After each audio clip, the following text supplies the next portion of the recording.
Retire చేయిస్తూ వచ్చారు. ఇప్పుడు 11 సంవత్సరాల తర్వాత మోడీ వంతు రాబోతుంది. అందుకే ఈ సెప్టెంబర్ 17 ఏదైతే మన హైదరాబాద్ సంస్థాన విమోచన దినోత్సవం ఒకటి, నరేంద్ర మోడీ పుట్టినరోజు రెండు కూడా ఒకటే. అంటే ఎంత ఇంకెన్ని రోజులు ఉంది? కేవలం 18 రోజులు ఉంది. సో ఈ సెప్టెంబర్ 17తో మోడీకి 75 సంవత్సరాలు నిండబోతున్నాయి. ఆ 11 సంవత్సరాల క్రితం ఆయన పెట్టిన నిబంధన ఇప్పుడు ఆయనకే రాబోతుంది. సో అందుకే 75 రిటైర్మెంట్ వెనుక ఆర్ఎస్ఎస్ పై ఇప్పుడు నరేంద్ర మోడీ ఒత్తిడి ఉందా? ఈ డిసిషన్ ఇలా ఆర్ఎస్ఎస్ వ్యాఖ్యలు చేయడానికి కారణం అయితే ఒక నెల 2 నెలల క్రితం మోహన్ భగవత్ ఒక ఫంక్షన్ లో సంఘ్కి సంబంధించిన ఒక కార్యక్రమంలో ఆయన ఒక వ్యక్తిని కోట్ చేస్తూ, నాకు ఎగ్జాక్ట్గా గుర్తుకు రావట్లేదు, ఆయన కోట్ చేస్తూ ఆయన 75 సంవత్సరాలకి రిటైర్మెంట్ చాలు కప్పితే నేను 75 సంవత్సరాలు అయినా కాబట్టి నాకు రిటైర్మెంట్ అని చెప్తున్నారా, ఇండైరెక్ట్గా చెప్తున్నారా అని చెప్పి ఒక స్మారక సమావేశంలో మాట్లాడారు. 75 ఏళ్లకు మనుషులు రిటైర్ కావాలి అని ఒక నేత చెప్పారని చెప్పి ఆయన అన్న కామెంట్స్ బాగా వైరల్ అయ్యి ఆయన అంటుంది నరేంద్ర మోడీ గురించే అని చెప్పారు. సో ఇప్పుడు 75 సంవత్సరాలు నరేంద్ర మోడీకే నిండట్లేదు, మోహన్ భగవత్ కూడా సెప్టెంబర్ 11 6 రోజుల ముందు మోహన్ భగవత్ కూడా నిండబోతున్నాయి. ఇద్దరికి ఓకే సార్. సో అంటే మరి సంఘులో రిటైర్మెంట్ అన్నది కన్వెన్షన్ ఉందో లేదో చాలా మంది తెలియదు. 75 సంవత్సరాల తర్వాత చేసిన వాళ్ళు చాలా మంది ఉన్నారు.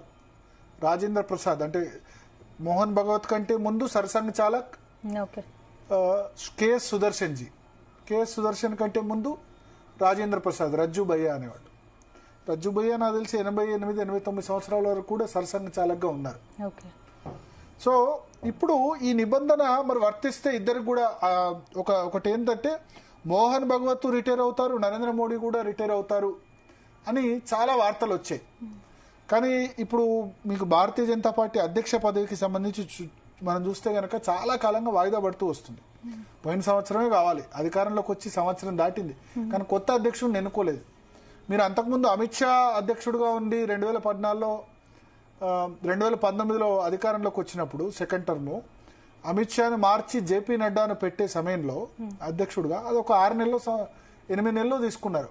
దానికంటే ముందు వర్కింగ్ ప్రెసిడెంట్ గా జేపీ నడ్డాను ముందే అనౌన్స్ చేసి నడ్డాను నెక్స్ట్ ప్రెసిడెంట్ గా డిక్లేర్ చేశారు. కానీ ఇప్పుడు నడ్డానే డ్యూయల్ పోస్ట్. బీజేపీలో సిద్ధాంతం ఏంటంటే ఒక వ్యక్తికి ఒకే పదవి, 2 పదవులు ఇవ్వరాదు. కానీ ఎక్సెప్షనల్ గా 1 ఇయర్ దాటి జరుగుతుంది. ఎందుకంటే సంఘకు తర్వాత భారతీయ జనతా పార్టీకి అగ్రిమెంట్ కుదరట్లేదు నెక్స్ట్ అధ్యక్షుడు ఎవరు అన్న దాని మీద. సంఘ్ ఒకళ్ళని పట్టుబడుతుంటే నరేంద్ర మోడీ, అమిత్ షా గానీ వాళ్ళు వేరే వ్యక్తిని పట్టుబడుతున్నట్టుగా వార్తలు వస్తున్నాయి. సో 1 ఇయర్ 3 months అయినా ఇంకా కొత్త అధ్యక్షుడు రాలేదు. అయితే నిన్న సర్సంఘ్ చాలక్ చేసిన స్టేట్మెంట్, మోహన్ భగవత్ చేసిన స్టేట్మెంట్ బట్టి ఇక నరేంద్ర మోడీ రిటైర్మెంట్ ఉండబోదు 75 సంవత్సరాలకని అర్థమవుతుంది. ఆల్రెడీ అమిత్ షా కూడా చెప్పారు 2029 వరకు ప్రధానమంత్రిగా నరేంద్ర మోడీ ఉంటారు అని చెప్తూ తాను రిటైర్ అవుతా అని కూడా అమిత్ షా చెప్పారు. నేను రిటైర్ అయితే ఈ పని చేయాలనుకుంటున్నా అని కూడా ఓ 2 నెలల క్రితం కార్యక్రమంలో చెప్పారు. సో ఇది ఒక ఇండికేషన్. అంటే మీరు చెప్పినట్టు ఇక్కడ ఇద్దరు 75 ఏళ్ళు నిండారు కాబట్టి రిటైర్మెంట్ అందుకే పక్కన పెట్టారనుకోవచ్చు. లేదు అంటే సంఘ్లో ఈ పదవులకు సంబంధించి ఎట్టి పరిస్థితుల్లో కూడా నేను ఈ పదవిలో ఉండాలి, పదవిని పట్టుకుని కూర్చోవాలన్నది సర్సంఘ్ చాలక్ లాంటి వ్యక్తిత్వం, అంటే ఆ స్థాయికి చేరిన వాళ్ళు ఎప్పుడు కూడా ఆలోచించారు. వాళ్ళు ఎప్పుడు కూడా ప్రచారక్ ఆలోచన ఏంటంటే దేశం మీద, హిందుత్వం మీద, నిర్మాణం మీద, సంఘ నిర్మాణం మీద ఉంటుంది తప్ప నేనే పదవిలో ఉండాలి, నేను లేకపోతే చేయను అన్నది ఉండదు. ఈ మధ్య వ్యక్తులకు వస్తుందేమో, కొద్దిమందికి వస్తుందేమో కానీ వాళ్ళకి ఎప్పుడు కూడా ఉండదు. నేనైనా వేరే వాళ్ళైనా సంఘ పెరగాలని కోరుకుంటారు తప్ప వ్యక్తిగా నేను పెరగాలని కోరుకోరు. అందుకని బీజేపీలో వ్యక్తి పూజ ఎక్కువైనప్పుడు కూడా సంఘ్ ఇష్టపడదు, ఒకే వ్యక్తి మీద డిపెండ్ కావద్దు. మనం అటల్ బిహారీ వాజ్పేయి అనుకున్నాం కదా, వాజ్పేయి తర్వాత ఆ ప్లేస్ని రిప్లేస్ చేసే వాళ్ళు ఎవరు ఉంటారు అనుకున్నారు. అద్వానీ, అటల్ బిహారీ వాజ్పేయి తర్వాత ఎవరు ఉంటారు అనుకున్నారు. మోడీ వచ్చారు, అమిత్ షా వచ్చారు, ఇప్పుడు యోగి ఆదిత్యనాథ్ ఉన్నారు. చాలా మంది అంటే భారతీయ జనతా పార్టీ ఒక నాయకుల ఫ్యాక్టరీ. అంతకుముందు కూడా సుష్మా స్వరాజ్, అరుణ్ జైట్లీ వాళ్ళు చనిపోయారు, బట్ వాళ్ళు కూడా గొప్ప నాయకులే కదా, గొప్ప స్పీకర్సే కదా. నితిన్ గడ్కరీ, రాజ్నాథ్ సింగ్, వెంకయ్య నాయుడు, అనంత్ కుమార్, దీనిలో చనిపోయిన వాళ్ళు ఉన్నారు. సుష్మా స్వరాజ్ చనిపోయారు, అరుణ్ జైట్లీ చనిపోయారు, తర్వాత అనంత్ కుమార్ చనిపోయారు. సో ఒకళ్ళ తర్వాత ఒకళ్ళు వస్తూనే ఉన్నారు కదా నాయకత్వం. సో సంఘ్ కూడా ఏంటంటే ఒక వ్యక్తి పార్టీ కాదు, ఒక కుటుంబ పార్టీ కాదు. ఇప్పుడు కాంగ్రెస్ పార్టీ అంటే గాంధీ ఫ్యామిలీ ఉంటుంది, మిగతా రీజనల్ పార్టీస్ అంటే కుటుంబాలను ఆధారపడ్డ బట్టి కుటుంబాలను బట్టి అవి ఉంటాయి. కానీ బీజేపీ ఒక నాయకులను తయారు చేసే ఫ్యాక్టరీ అంతే కదా. మిగతా దేశంలో ప్రాంతీయ పార్టీలన్నీ కూడా కుటుంబ పార్టీ, ఆ కుటుంబము ఆ తర్వాత వచ్చే వాళ్ళ కొడుకులు కూతుర్లు ఆ విధంగా అవుతారు. బట్ భారతీయ జనతా పార్టీ కంటే ఒక సిద్ధాంతం ఉంది కదా. ఇప్పుడు అటల్ బిహారీ వాజ్పేయి ఆయన చనిపోతే లేకపోతే ఆయన సక్సెసర్గా ఆయన కొడుకులు కుమార్తెలే లేరు. అద్వానీ తర్వాత అద్వానీ కొడుకు కుమార్తెను కాలేదు కదా. అట్లా పెద్ద నాయకులు చాలా మంది ఉన్నారు కదా. వెంకయ్యనాయుడు కొడుకు కుమార్తె ఎక్కడున్నారు? వాళ్ళు రాజకీయాల్లో లేరు. నరేంద్ర మోడీ కూడా సేమ్ బ్రహ్మచారి కొడుకు లేరు. అమిత్ షా కొడుకు జైషా ఐసీసీలో ఉండొచ్చు కానీ పాలిటిక్స్ లో లేరు. వచ్చినా సరే రాజ్నాథ్ సింగ్ కు కొడుకున్నా సరే ఆయన ఎమ్మెల్యే స్థాయిలో ఉన్నారు అంతే తప్ప అంతకు మించి ఏం లేరు.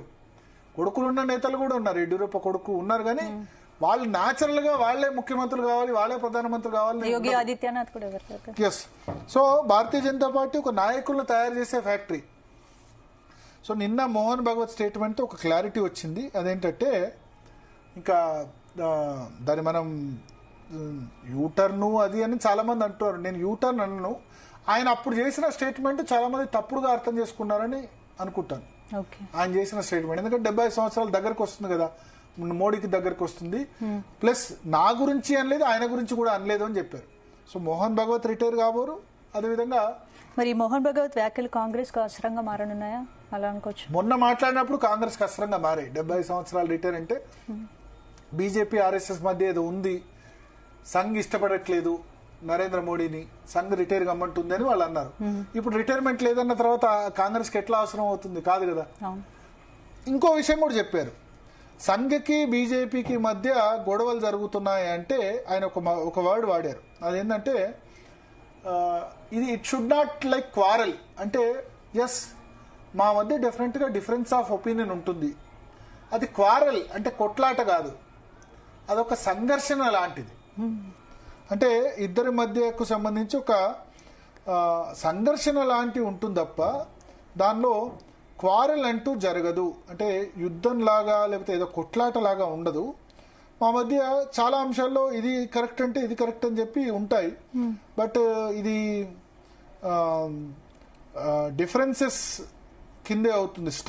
స్ట్రగుల్ అన్న వాడు వాడారు. అంటే ఇది ఒక స్ట్రగుల్ మాత్రమే, క్వారల్ కాదు అని చెప్పారు. సో చాలా అంశాల్లో భిన్నాభిప్రాయాలు ఉంటాయి. ఈ విషయంలో మీరు ఈ విధంగా చేయండి, ఆ విధంగా చేయండి అని అంటారు. బట్ అల్టిమేట్ గా ఏంటంటే సంఘ్ కూడా మార్గనిర్దేశకత్వం చేస్తుంది, ఎవరు ఒప్పుకున్నా ఒప్పుకోపోయినా. అయితే ఒక స్టేట్మెంట్ స్వయం సేవకుల్ని చాలా బాధించింది.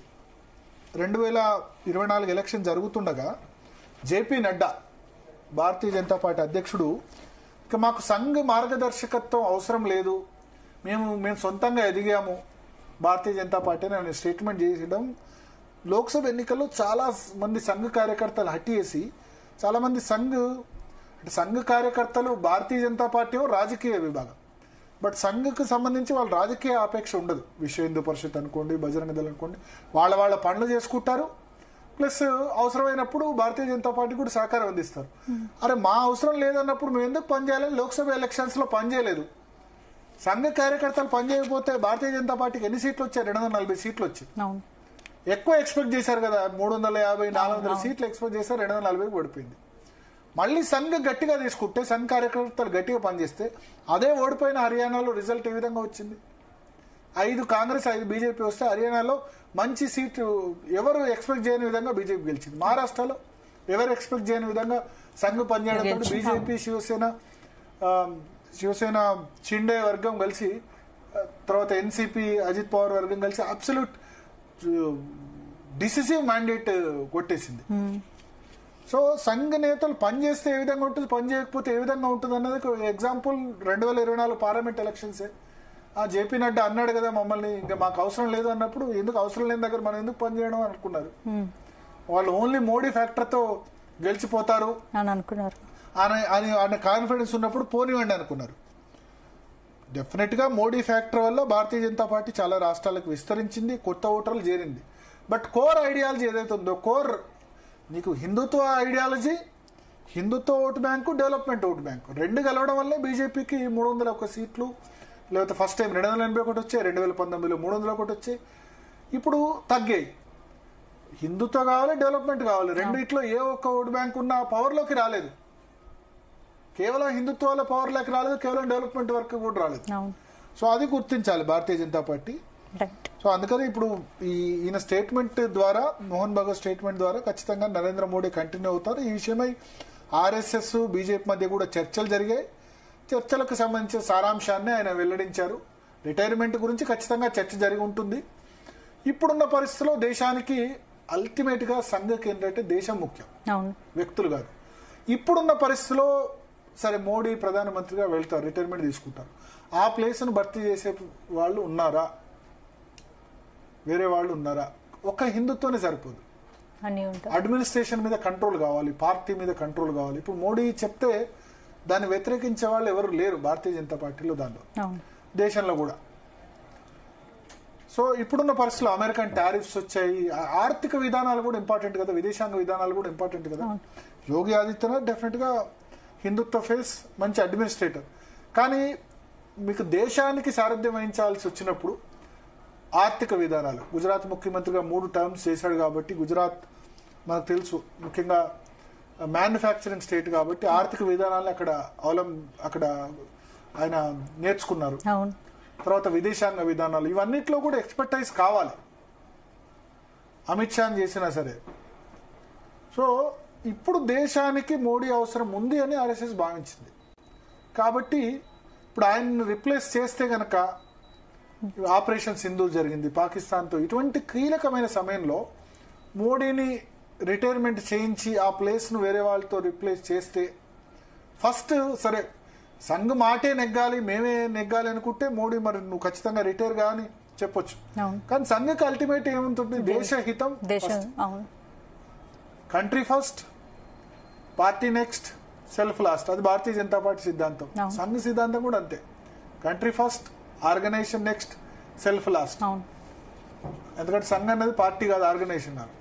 సో ఇక్కడ సంఘ కూడా అదే భావించి ఉంటుంది. ఇప్పుడు దేశానికి మోడీ అవసరం ఎక్కువ ఉందని భావించి వాళ్ళు బహుశా ఈ రిటైర్మెంట్ నిర్ణయాన్ని కూడా వాయిదా వేసి ఉంటారు. సో ఆల్మోస్ట్ ఇంకా నాకు తెలిసి నెక్స్ట్ ఎలక్షన్స్ వరకు కూడా మోడీయే కంటిన్యూ అవుతారు అనుకుంటాను. నెక్స్ట్ ఎలక్షన్, నెక్స్ట్ సక్సెస్ ఏందన్నది తర్వాత డిసైడ్ అవుద్ది.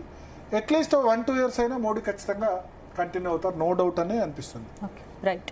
నెక్స్ట్ టాపిక్ డిస్కస్ చేసే ముందు DNA లో 1 more short break. Stay tune.